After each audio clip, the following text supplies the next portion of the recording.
Hello YouTube. We're here with a problem a lot of guys seem to be having while trying to take apart and maintain or shim their diffs.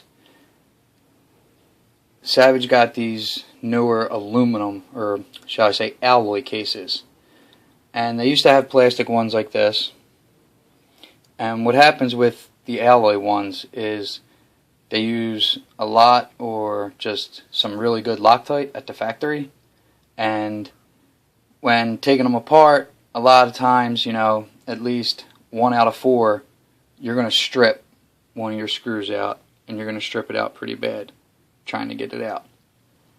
And why that happens is, number one, a lot of guys don't take a mini torch like so and just heat up the side of the case before backing the screw out, or you don't use enough downward pressure. I like to put mine in a little vise, lock it down nice and snug, heat it up, use a lot of downward pressure while taking them screws out. It stops them from stripping.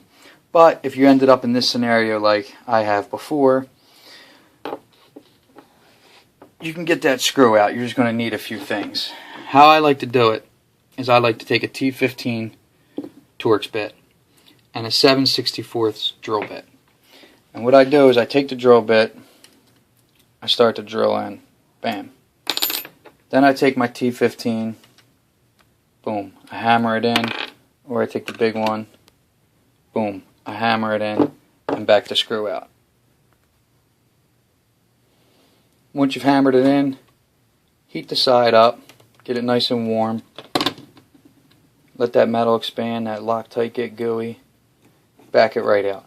Now, if it doesn't come out still, and you just keep stripping it further and further, your next bet is, at the largest you should only use a 7/32, and I like to use a 3/16. Take that 3/16 and you're going to want to drill out the entire head until you hit the bottom of the screw, and that'll let the diff case just slip right off. You can pull it past the threads, just not past the head. So once you've done that, you'd end up with something like this. Just a little tiny nub hanging left. And you could lock onto that with some pliers or something. But once again, you want to heat it up before you try to screw it any further, because you're just going to tear it apart if you don't.